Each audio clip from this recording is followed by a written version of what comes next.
They bade us take 7 steps across the Jhelum. We did not utter a single word. They made us ascend the Peer Panjal blindfolded. We did not utter a single word. They thrust nails of faith into our bosoms. We crossed bloody torrents near our very doors. Christ-like, we were hanged on the gibbet. We did not utter a single word. As seers, we believed in transmigration.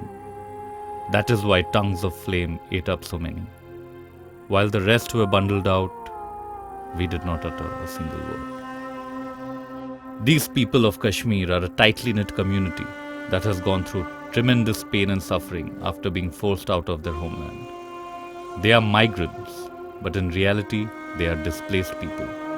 Even as recently as the early 90s, they are still considered as refugees in their own land.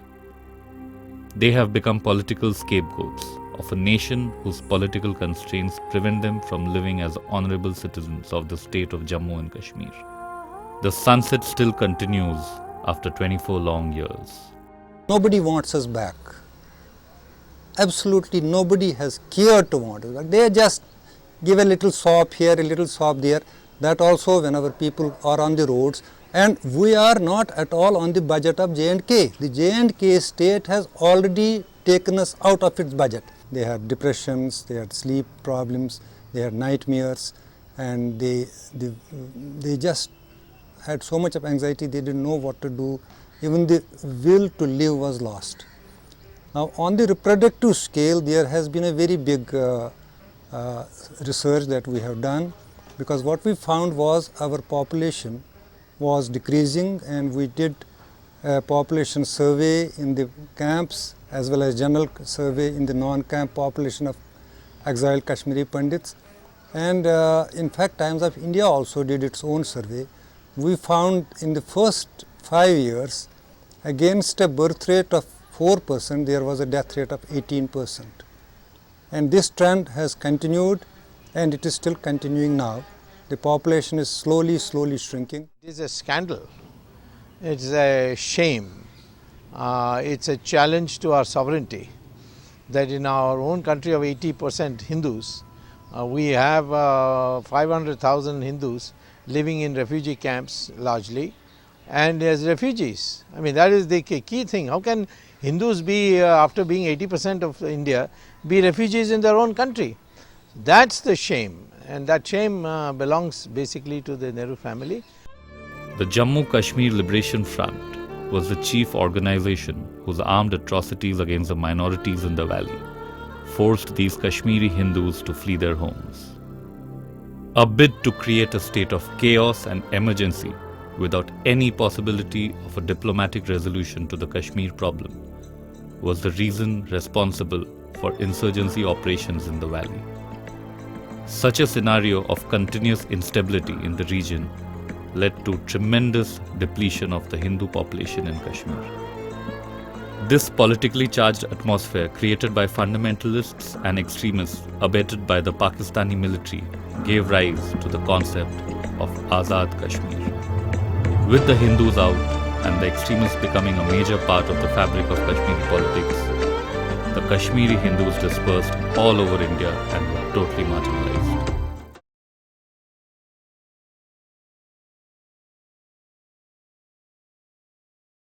कैसी आज़ादी होगी? क्या वो दुल्हन होगी, क्या वो माँ होगी, क्या होगा, वो बाप होगा, किस शक्ल में होगी, उसको कोई पता नहीं। लेकिन चूंकि उसके साथ जुल्म हो रहा है, उसको सिपाही, थानेदार, पुलिस वाला, तहसीलदार, पटवारी, डीसी, ये सब उस पर जुल्म कर रहे हैं। इसलिए वो ये समझते हैं इन सब जुल्मों से ना मुझे निजात मिलेगी आज़ादी का नारा लगा के। मुझे बताएं, टेररिज्म भी, ये बंदूक भी किसने उठवाई? ये फारूक अब्दुल्ला है, ये कांग्रेस है जिन्होंने ये बंदूक उठवाई। क्योंकि 88 में यहाँ पे इलेक्शन लड़े ये यूसुफ जो ना, ये अज़मी मुजाहिदीन का सलाहुद्दीन, इसने इलेक्शन लड़ा है, इसने जीता इलेक्शन अमीरा कदल से। इसको ये कोठी बाग थाने में मारा पीटा, दाढ़ी पोटी गई। यासीन उसका पोलिंग एजेंट था। इन्होंने कहा तेरी ऐसी की तैसी, यहाँ तो अपना वोट से भी कुछ गुजारा नहीं बनता, इलेक्शनों से गुजारा नहीं बनता, और गन उठा ली। ये मतलब जरा ये तो कांग्रेस, नेशनल कॉन्फ्रेंस, इनका किया था रहा है सारा। जो आपके मास्टर्स हैं अक्रॉस द बॉर्डर पाकिस्तान में, उनकी बात आप दो टूक रखेंगे, लेकिन कश्मीरियों की बात कभी नहीं बोलेंगे। आप गन कल्चर की बात करते हैं, gun culture which set the base of our exodus, उसकी बात करते हैं आप। क्या आज तक लाल चौक बंद किया है आपने यासीन मलिक के खिलाफ? From September 1989 till December 1990, tentatively around 3,000 people were killed. The administration and the National Human Rights Commission never came out with the exact figures. No committee was set up to look into what exactly happened. It led to a wave of deep resentment and anger within the community. They felt that they have been absolutely sidelined and their pain was not being felt by the nation. It is really a shame that National Human Rights Commission should say that it was akin to genocide, but it was not a genocide. Let me give you a definition of genocide as per United Nations Charter. If 100 people out of a community which is ethnic, of a different ethnic group, religious, cultural, in a sea of other community, if 100 people are killed, it is a genocide. So where was the question of its not being genocide, when government of India itself has said that 790 people have been killed, whereas actual figure is more than about 3,000 Kashmiri Pandits have been killed. So National Human Rights Commission report is absolutely unsatisfactory. In fact, it goes against their grain, because they should debate within themselves what does it mean akin to genocide.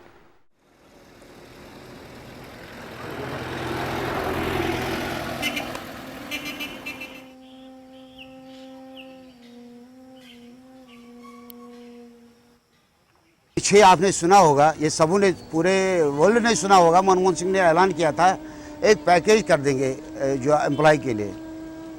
तो उसमें बोला था centre 3,000 करेगा और state 3,000। Centre ने अभी तक कुछ नहीं किया है। स्टेट ने दिया था 3,000, लेकिन उसमें 1,200 इन्होंने एम्प्लॉयमेंट दिया है। वो भी कभी कुछ पथराव आता है तो अटैक उन बच्चों पर आता है। हमारे पिछले आया, हमारा 1-2 जगह अटैक हो गया, पथराव हो गया उन बच्चों के साथ, उनको हिरासमेंट किया जाता है। जो ऊपर वाली जितने भी कमरे हैं सारे, सबों की जो पानी आता है लीकेज आती है, सबों को बर्तन रखना पड़ता है बारिश में। सारे परेशान, सुनने वाला कोई नहीं है, ना ही स्टेट गवर्नमेंट ना ही सेंट्रल गवर्नमेंट। किसी के पास जाए कोई सुनवाई नहीं। तो लाइट 16 घंटे कट है। ये डस्टबिन है, ये डस्टबिन के अंदर छोड़ दिया है। जो हमें चाहिए जॉब, क्योंकि गवर्नमेंट ऑफ इंडिया की बहुत ऐसे डिपार्टमेंट है, उनमें हम क्यों नहीं ऑब्जर्व किया जा सकता। जो हमारा जो कल्चर है, जो हमारी सभ्यता है, संस्कृति है, वो हम अपने बच्चों को सिखाते हैं। अब ये है कि अगर कोई और वासी होता हमारी जगह, वो कभी नहीं संजो कर रख सकता। वो बोलता चलो कोई बात नहीं, बोलते हैं गंगा गए तो गंगाराम, जमुना गए तो Jamuna Ram.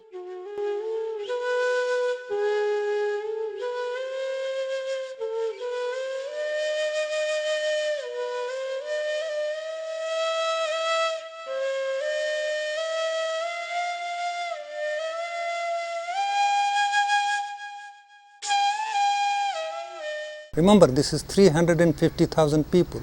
You have a little skirmish in Bosnia, the whole world rises up.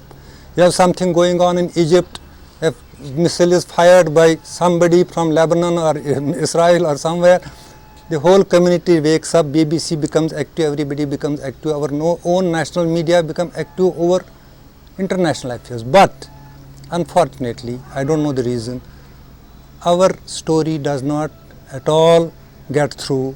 Nobody bothers. World Health Organization never sent a representative here to look what's happening to these people. And when we did publish data, when we did present them in national and international conferences, the tragedy, the trauma of Kashmiri Pandit exiled population, that is a bit tragic and that is really depressing. हम ही victim हैं, हम ही NGOs हैं, हमने ही सब कुछ उठाना है, किसी के ऊपर निर्भर नहीं रहेंगे। उस सेल्फ को ही हम खुद जीवित रखना चाहते हैं, अपने बच्चों के लिए, अपने लिए और अपने देश के लिए। ये एक साजिश बन रही है कश्मीरी पंडितों के लिए, विस्थापितों के लिए एक साजिश बन रही है, जो कि स्टेट गवर्नमेंट जानबूझकर हमारे ऊपर तवज्जो नहीं दे रही है। एक हिंदुत्व तो को खत्म करना ये कैसे करेंगे? ये शर्मनाक कितनी बात है, अपने ही स्टेट में हम शरणार्थी बन के बैठे हैं, तो ये इसमें ये प्रश्न चिन्ह बन जाता है। उस टाइम पे हमारे मोंटेक सिंह आलूवालिया प्लानिंग कमिश्नर वाले कहते हैं जी तो कुछ भी नहीं है, अब इन्होंने तो बड़ा कुछ ले लिया। हमारे होम मिनिस्टर साहब शिंदे साहब ने ये कहा, उसके लिए हमने बड़ा प्रोटेस्ट किया। आप कंपेयर करो अफगानिस्तान के साथ, आप कंपेयर करो पाकिस्तानी जो भी यहाँ पे रिफ्यूजीज जो भी ये इलीगली यहाँ रह रहे हैं, बांग्लादेशी रह रहे हैं, नेपाली रह रहे हैं, लेकिन कश्मीरी पंडित जो भारत माता की जय करने वाला है, करने वाला था और आज भी करेगा और मरने के दम तक करेगा, उसके लिए इनके पास कुछ भी नहीं है। The 1971 war brought glory to India, but apart from glory, it brought a number of immigrants across the border from our eastern neighbors. These were dubbed as the Chakma refugees. Since then, there has been a constant inflow of Bangladeshi and Rohingya immigrants in the country. The Kashmiri Pandits, on the other hand, like their other refugee counterparts, could not contribute much to the vested political interest. A lot of Bangladeshi migrants have come into the country. That has changed the demographic setup in some of the states, northeastern states. A lot of these refugees have come to big towns, Mumbai, Delhi, metropolitans. In a way, they have resulted in cheap labor here, but they are also a security threat because these people are not accounted for anywhere in our system. And Pakistan has very effectively used the Bangla route to send its operatives. Some of the Bangladeshi Maulanas have been found to be very rabid in their approach, which has certainly raised a lot of security concerns in the country.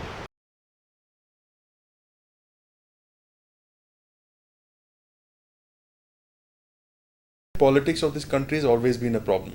So to accommodate those political aspirations, certain sections of immigrants have always been welcome, especially by the Congress government. You know, it's their policy in Assam, in other areas as well, and especially now recently, the way Rohingya Muslims have been allowed.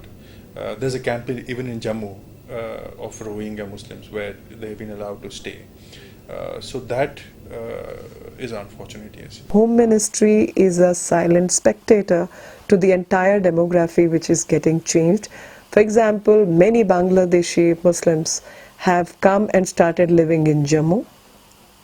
Interestingly, Kishtwar region, which is supposed to be the area where some 100-odd Hindu families were living, and where we saw last occasion when rioting happened in that region a couple of months ago, is the region from where again Hindus are getting out, and that is the region where Rohingyas have been made to settle in that place, and the Home Ministry is doing nothing about it. So all this seems like a conspiracy that while Indians should be denied their valued rights, and foreigners are getting more than. The country from where they come, like Bangladesh or anywhere, they must give us back their land, which was created in which land was given to them in 1947 on the grounds that they cannot bear to live with India. So Muslims who didn't want to live with Hindus, they were given separate land. Now those Muslims have come back to live with Hindus, then in that proportion we must get the land back. Bangladesh, 1/3 of Bangladesh has come to India. So 1/3 of Bangladesh territory should form part of India. And that means, you know, on a Bangladesh map, if you draw a line from Khulna to Sylhet, all the land above that should become part of India. They can't expect us to catch them and send them back, because then they come back again. Either they should take back their people or give us land and compensation. Azadi in Kashmir is not for majority either. There have been illegal detentions of these people. A mockery of the Public Safety Act by the government has not helped to create stability in the valley, but rather has been a failed attempt to break the backbone of the militancy in Kashmir. As a result of illegal detentions, militancy has been on the rise and has fueled the idea of Azad Kashmir. No endeavors have been made to rehabilitate the surrendered militants.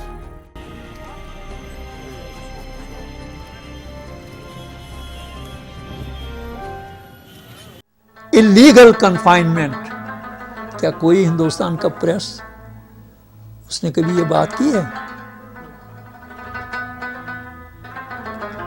अदालतों की ये जो कमज़ोर कौमें होती हैं उनका आखिरी सहारा होता है अदालतें। भाई अदालत में जाओ, आपको इंसाफ मिलेगा, लेकिन हमें अदालत से भी इंसाफ नहीं मिल रहा। हाँ, भारत का जो मीडिया है वो नेशनलिज्म उन पर सवार हो चुका है। माई नेशन राइट और रॉन्ग, माई कंट्री राइट और रॉन्ग, माई लीडर राइट और रॉन्ग, ये तीनों व्यू पॉइंट्स जो हैं हम इनको अक्सर मुस्तरद करते हैं। ये नहीं होना चाहिए। मेरी कौम चाहे गलत करे या सही करे, लेकिन चूंकि मेरी कौम है इसलिए मैं उसको सपोर्ट करूँगा। ये सारी दुनिया के लिए हम कहते हैं कि नेशनलिज्म जो है उसमें सबसे पहले जो कैजुअलिटी बनती है वो आम इंसान बनता है, और कैजुअलिटी जो बनती है वो जस्टिस बन जाता है, इंसाफ। कैजुअलिटी जो बन जाती है वो ह्यूमन और मॉरल वैल्यूज़ बन जाते हैं। इसलिए as far as we are Muslims, और इस्लाम हमको गाइड करता है कि nationalism not a system which can benefit to the humanity. Gilani is not brainwashing. He is taking advantage of the confusion. There is no mass consensus. If you go to Kashmir today, a very small percentage of Kashmiris actually are separatists, like the Gilanis. Okay, but they also realize that that's not going to happen in their lifetime. So then why do they sustain the movement? They sustain the movement so that they can benefit from it on a personal level. So they're making money left, right and center. They're taking money from Pakistan, they're taking money from RAW, they're taking money from the Indian government, they're taking money from everybody, and the poor bugger who's getting screwed is the average Kashmiri on the road, because they keep him in the dark as to the big picture. They tell him only parts of the big picture. And whatever they tell him is valid because it's the truth.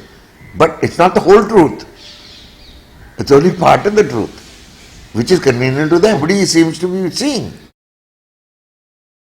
And if there was a real Interpol search put on Mr. Gilani and his Swiss bank accounts and his money which is stashed all over the world, then you'd really see the picture that he's one of the richest men in Kashmir. Because he's taking from both sides. The other rich guys who are in Kashmir are the politicians and the various other so-called traders in blood. They only take money from one side. But he takes money from both sides. So he's obviously going to be richer than everybody else. So whatever he might say, I always take a picture. To me is not credible, because a long time ago he changed his agenda from pro-Kashmiri to pro-Gilani.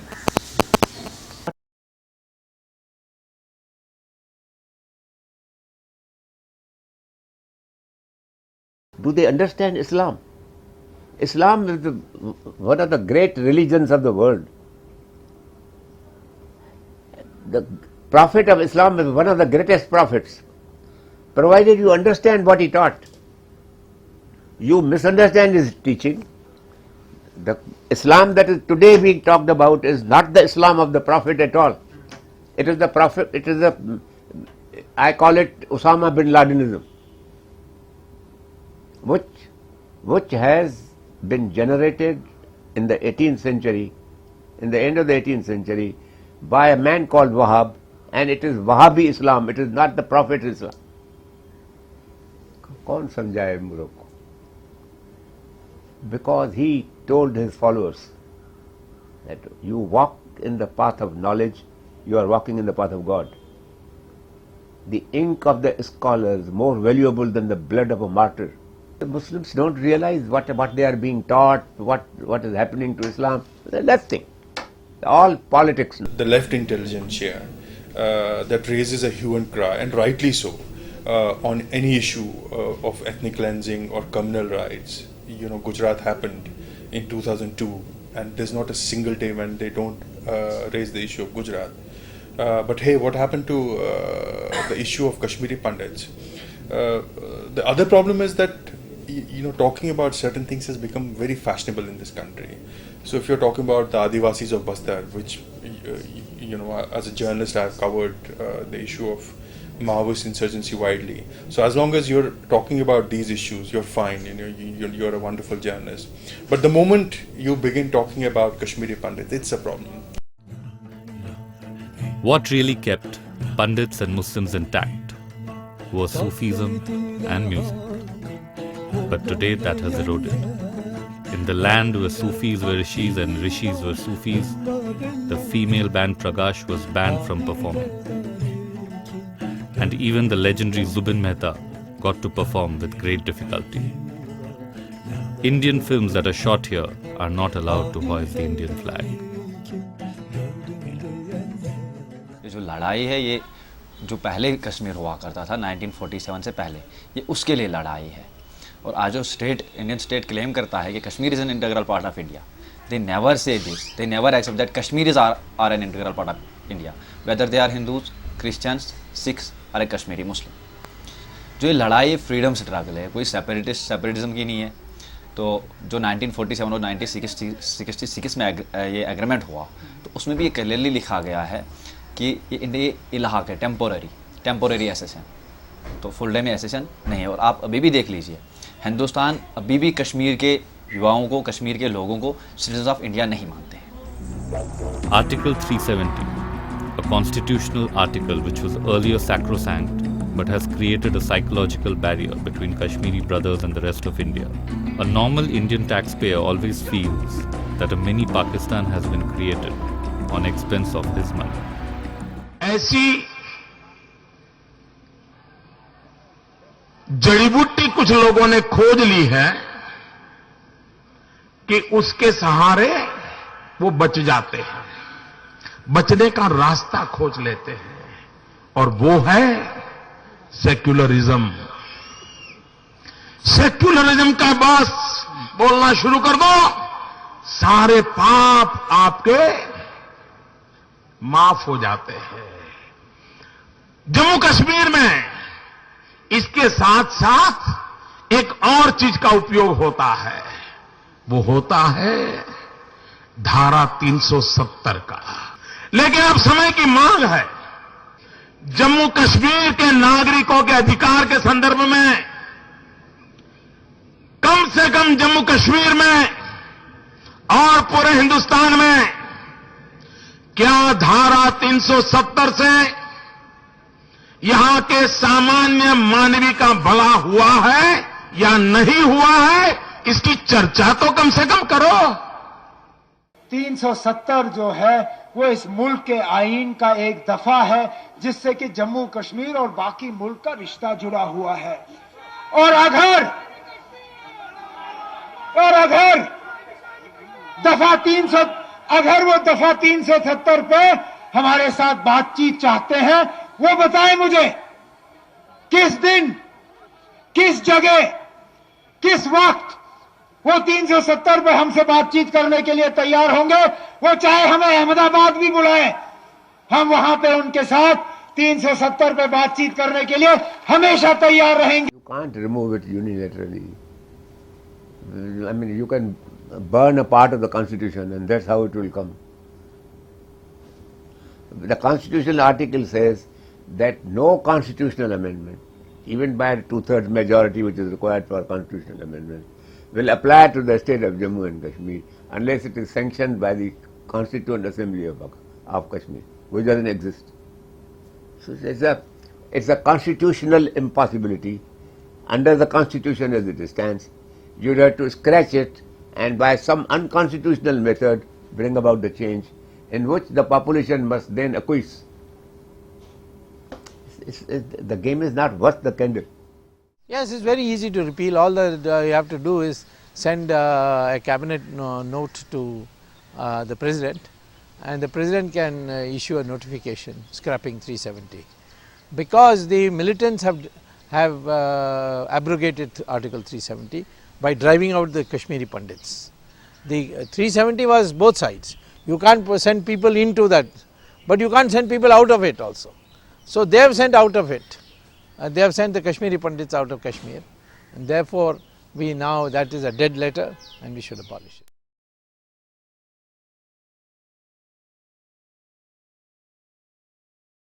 Political aspects of Jammu and Kashmir have not been addressed the way they should have been addressed.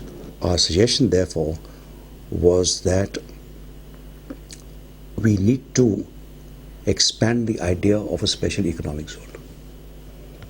And in that, just as it happens in other states, the state of Jammu and Kashmir will be absolutely free to devise its own tax regime, its own tariff rules, its own rules concerning what benefits investors would be given, etc.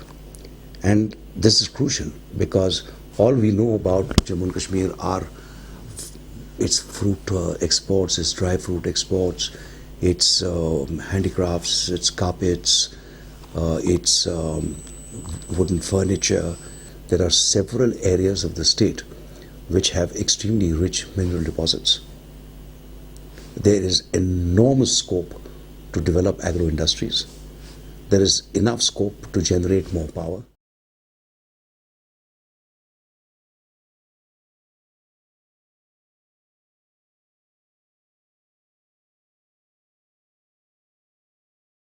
The Indian business people are not investing in Kashmir and J&K state. It's primarily because of this 370 article. In process, what is happening? The job opportunities that could have been created by industrializing the whole state, be it horticulture, be it agriculture, be it other facets of industry, we are today losing all the opportunities of job creation in J&K state. Mister P Chidambaram, उन्होंने खुद कहा है Kashmir problem is a broken promises. ये article 370 जो है ये temporary article है, ये परमानेंट नहीं है. टेम्परेरी इसलिए है कि जम्मू कश्मीर डिस्प्यूटेड टेरिटरी है, मुतनाज़ा खित्ता है. और जम्मू कश्मीर के बारे में कांग्रेस ने खुद अपने स्टैंड को मुस्तरद किया और उसको पामाल किया, उसको नज़रअंदाज किया और आंजहानी हरी सिंह के कहने पर उन्होंने यहाँ फ़ौजें भेजी हैं. तो ये 370 जो है 370 दफ़ा जो है ये बजाय ख़ुद ये कह रही है कि जम्मू कश्मीर आर्जी आर्टिकल बनाया गया था और इसकी कोई मुस्तकिल नौयत नहीं है. इसका तकाजा ये था कि जम्मू कश्मीर के अवाम को हक़ खुद इरादियत के इस्तेमाल का मौका दिया जाए ताकि वो अपने फ्यूचर का हतमी तौर फ़ैसला कर सकें.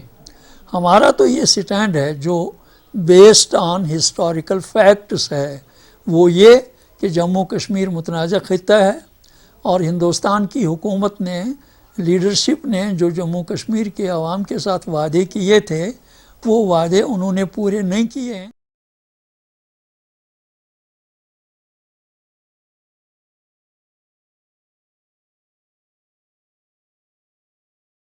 कोशिश ये करनी चाहिए कि वहाँ की जनता हमारे साथ आए. अगर उसके बाद भी हमारे साथ नहीं है, अगर वो जनता वहाँ की ये चाहती है कि भाई हम अलग होना चाहते हैं, तो मेरी राय ये है कि वहाँ पर प्लेबिसाइट कराकर अगर वो अलग होना चाहते हैं तो उनको अलग होने देना चाहिए. Problem in Kashmir, the militant armed struggle for independence. I mean, there was always a struggle for independence. It's not independence. It's not ever been really a part of India, which is why it's ridiculous for the Indian government to keep saying it's an integral part of India. Make it very clear that Kashmir, when the instrument of accession was signed, there were no conditions, because the instrument of accession was unconditional for all Rajas. There were 600 Rajas. Each could have been an independent country, but they chose to merge with either Pakistan or with India. 150 went there, 450 came here. So Kashmir is a part of that, and therefore we should now tell everybody, no question of any plebiscite. That is Jawaharlal Nehru's personal assurance. If you want plebiscite, go and ask him. But we as Indians, patriotic Indians, because it is not a cabinet decision to offer plebiscite, we don't agree, and the whole of Kashmir, including that part which is in Pakistan, must be brought back to India.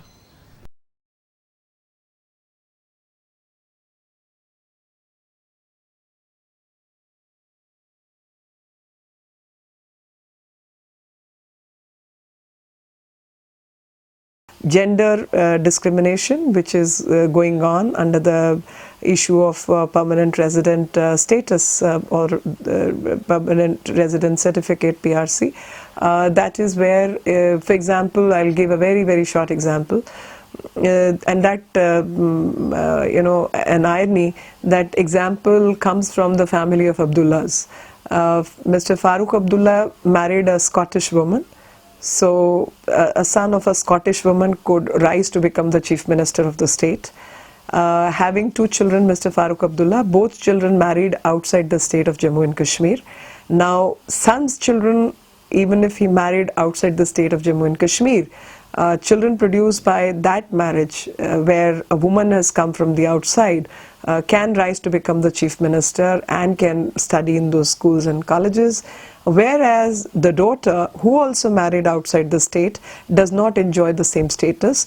The children of the daughter can never become the chief ministers, can never even become MLAs, and will not be in a position to study or buy an apple orchard or have a house or even get a right to division of property which may belong to Farooq Abdullah. So this is the kind of discrepancy which this law brings in, and it is here that I challenge the authenticity and constitutionality of this law. Kashmir के जो separatist जो leader हैं, उन्होंने आज तक ऐसा कोई platform तैयार नहीं किया कि जिससे जो है वो तीनों रीजन के लोग आकर इस मूवमेंट पे बात कर सकें। न उन्होंने जम्मू से एड्रेस करने की कोशिश की, न उन्होंने लद्दाख से एड्रेस करने की कोशिश की। वो सिर्फ अपने भाषणों में, अपने स्टेटमेंट्स में ये लिखते रहे कि भाई जम्मू कश्मीर एक साथ है, लेकिन प्रैक्टिकली वो कभी एक साथ रहा नहीं है। आप चाहें तो अभी लद्दाख जाकर किसी से भी इंटरव्यू लीजिए कि भाई आपका कश्मीरी मूवमेंट से क्या रिश्ता है, तो वो आपको सीधे सीधे से ये बोलेंगे हमें कोई लेना देना नहीं है। वो आर्टिकल 370 वहाँ पर है, उससे हमारे जम्मू कश्मीर के लिए फ़ायदा है, क्योंकि बाहर से वहाँ पर लोग आके ज़मीन लेंगे, फिर धीरे धीरे इंडस्ट्री लेंगे, फिर धीरे धीरे वहाँ का माहौल ख़राब होगा। हम नहीं चाहते हैं कि हमारा एक कल्चरल यूनिटी एक हद तक है, उसको हम एक हद तक उसको हम साथ हैं उस आर्टिकल के। आर्टिकल 370 की वजह से हमारे और कश्मीरी भाइयों के बीच में अलग अलग प्रकार की गलतफहमियाँ पैदा होती हैं।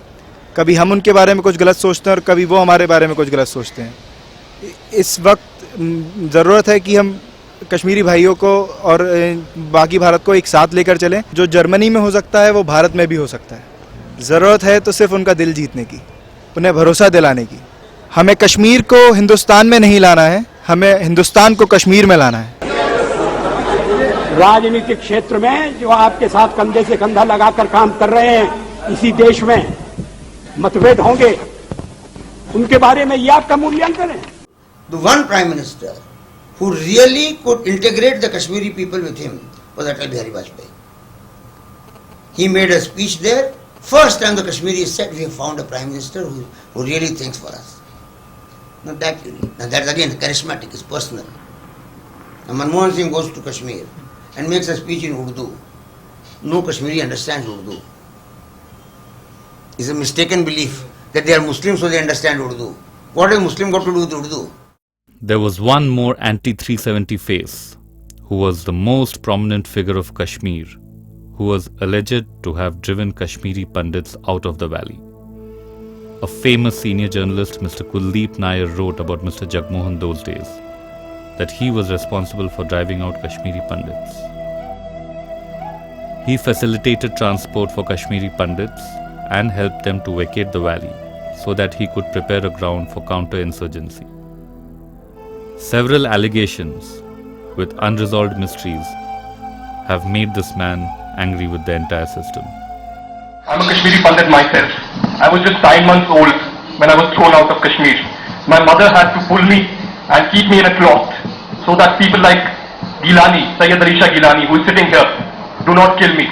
There were hundreds like kids like me who were killed. There were hundreds of women who were raped in Kashmir. I am not talking as a Kashmiri Pandit today. I am talking as a common Kashmiri. What does he have to say about Kashmiri Pandits, the Ladakhis, the Jammu people, the Gujjars, the Bakarwals who are suffering for all these years. कश्मीरियों की बात कभी नहीं बोलेंगे. वादी कश्मीर से पंडित बरादरी का जाना, उसमें हमारा कोई अमल दखल नहीं है. वो एक साजिश के तहत वहां से निकाले गए, एक साजिश के तहत वहां से निकाले गए. जब वहां जगमोहन साहब वैसे थे गवर्नर काम कर रहे थे, हम लोग जेलों में थे, हम लोग बाहर नहीं थे कि हम पर कोई इल्जाम धरे, बल्कि एक साजिश के तहत उनसे कहा गया कि आप लोग हमेशा सर्दियों में जम्मू जाते हो या दिल्ली जाते हो, तो 2-3 महीनों के लिए आप लोग चले जाओ ताकि हम इस मोमेंट को क्रश कर सकें और उसके बाद आप लोग आ जाओगे. तो ये एक साजिश थी, जिस साजिश के तहत उनको वहां से निकाला गया. They were killed to frighten the Kashmiri Pandit community that even their prominent members were not safe. Anyone who goes against the campaign of terrorists will be shot dead. So they were frightening the people, and the people had already migrated. In fact, I have quoted in my book a press note of 16th January where the people have met my predecessor General Krishna Rao and told them that 25,000 people have already migrated and nobody is taking care of them, and Farooq Abdullah's government has not been able to find even a single culprit who have killed their Kashmiri Pandits. So I in fact assured them that you kindly stay there, I will make arrangement for you. And this is all type of a campaign was made because they knew that if Mr. Jagmohan is allowed to stay there, he may be able to win back the confidence of the Kashmiri population, as I had done during my first term. So their whole target was Mr. Jagmohan. And for example, Benazir Bhutto herself came in February in POK and fulminated against me. Why did she fulminate against me? She could do so against the Home Minister, against the Prime Minister, against the President of India, against anybody else or the political leaders of Kashmir. No, she chose me because they knew that if this man was allowed to stay, then their game would be over. And I had already proved this on 19 January when they want to, on the 26th January when they wanted Bashir to take over Kashmir formally. So I did not allow this to happen. And look at this. I was able to get back the power without any Tiananmen scare, without any blue star. But this nation, rewards me like the manner you see. Unfortunately, Rajiv Gandhi came into the influence of Benazir Bhutto that time, and Jagmohan was withdrawn. Jagmohan was called back unceremoniously. He played with his life. He controlled the situation. Things started working. People started going to the offices. There was a discipline in Kashmir because it was a second term. He was a governor earlier also. So J&K started growing. The first time you saw the work culture in Kashmir. And he was an honest man. So our tributes to him, we always respect him. Even those who otherwise shout themselves hoarse about protecting the Hindus have not really done anything for the Pandits. किसको हिफाजत है? देश को हिफाजत की जरूरत है. देश के अंदर रहने वाले जो है हम जैसे लोग हिंदुस्तानी, कश्मीर के जो पंडित है उसकी हिफाजत करो. Coming to Bala Sahab, I was very close to him. I worked with him on the Kashmir issue because after our exodus, he was the only man who understood our pain. And because he gave me the platform in Maharashtra to move with him in public rallies and talk about my pain, talk about what happened to Kashmiri Pandits in Kashmir, expose the politics of Kashmir.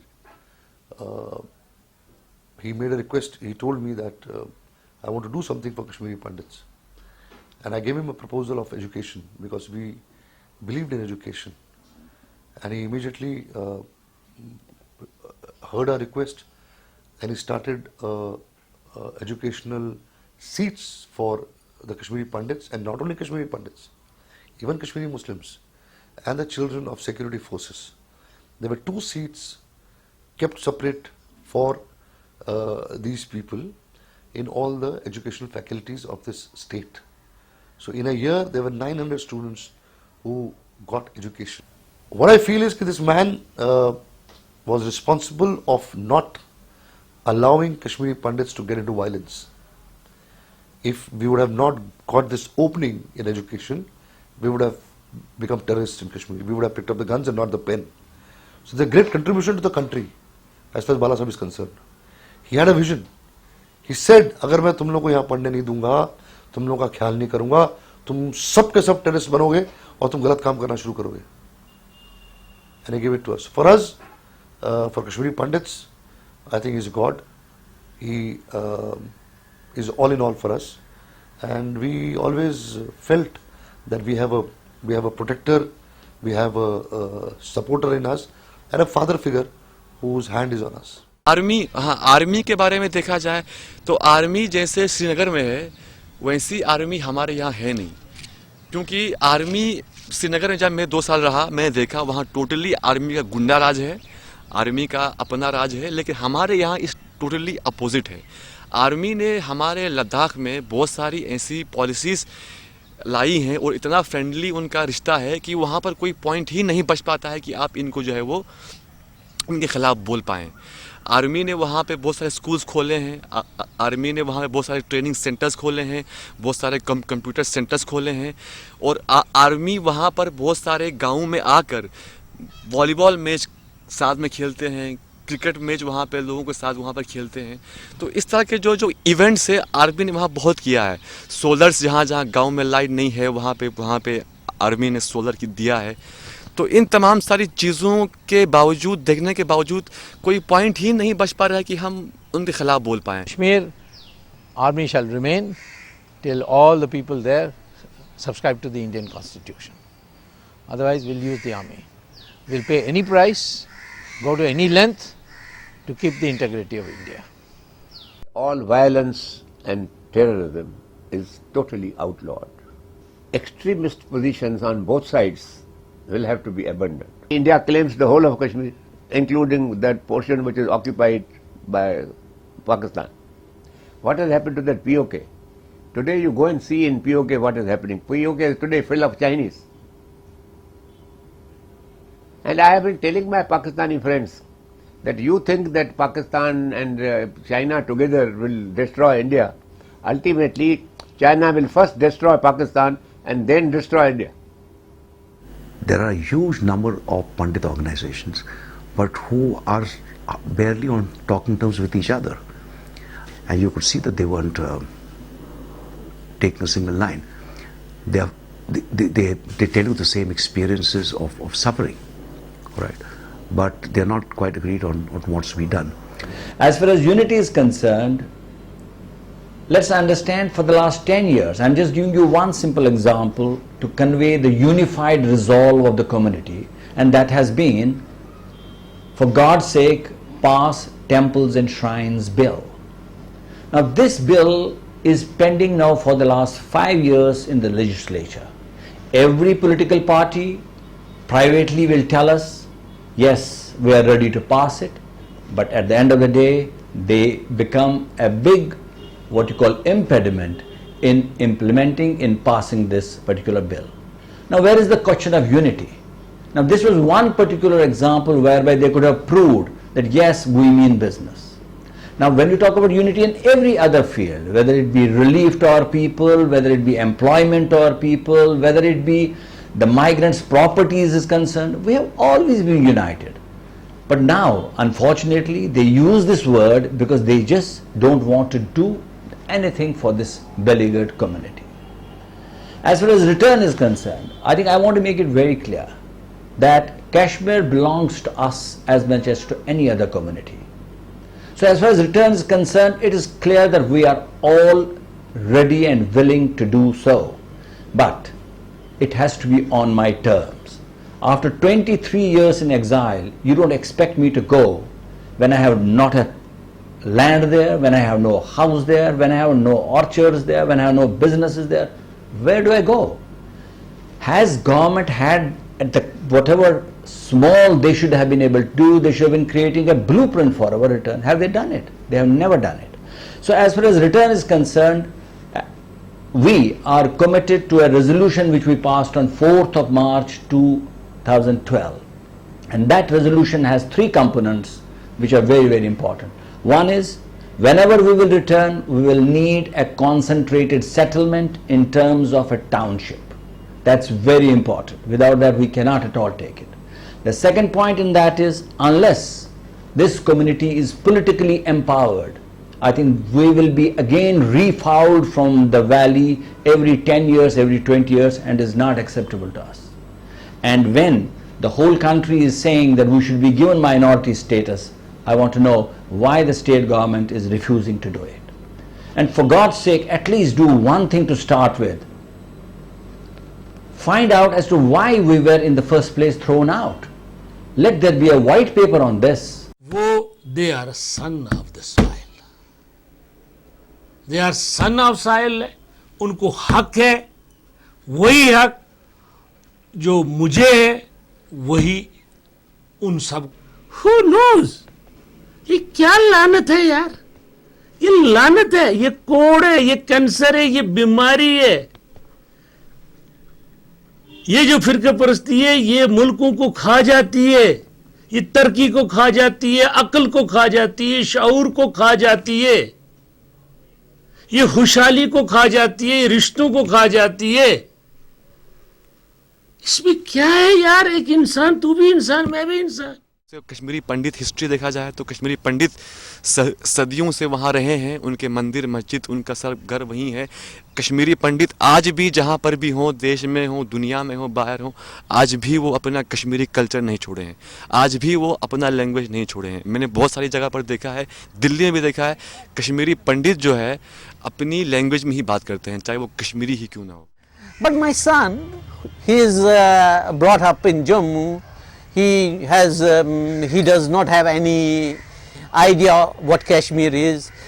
He says खीर भवानी जम्मू में भी है, तो फिर कश्मीर ही क्यों जाना है खीर भवानी के लिए.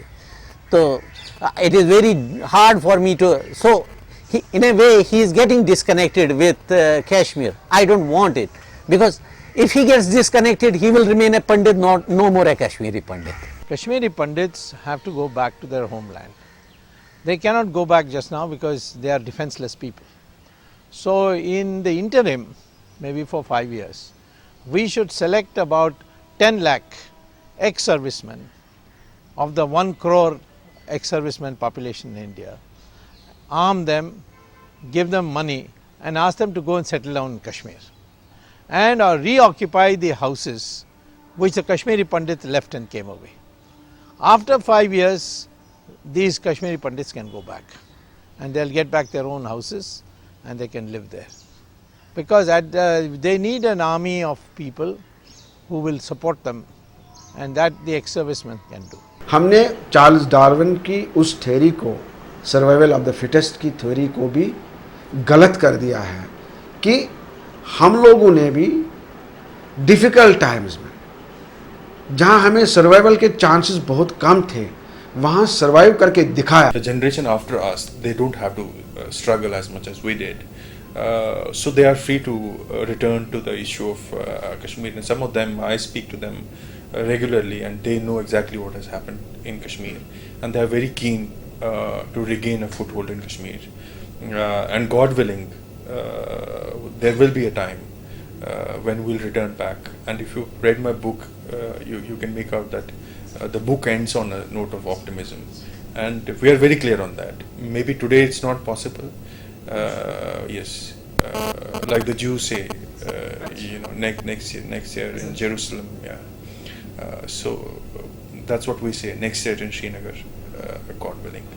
The word secularism was enshrined with the idea of unifying different religions so that they can stay with peace and harmony. And it shall also be applicable on Jammu and Kashmir, since it is a part of India. Kashmiri Pandits are like chinars. Without them, it is hard to imagine Chashme Shahi Garden. Kashmiri Pandits are like the taste of saffron. Without them, Kawa will not be the same. Kashmiri Pandits are like the lotus of the Dal Lake, without whom the beauty of the Jhelum shall fade away. Our country believes in secularism, not militant secularism. Sarva Panth Sambhav means a land where all original inhabitants can stay together. a Kashmiri Pandit with the rest of Hindus, Muslims, Sikhs, Christians, Buddhists and Bakarwals can peacefully coexist. Kashmiriyat shall remain alive.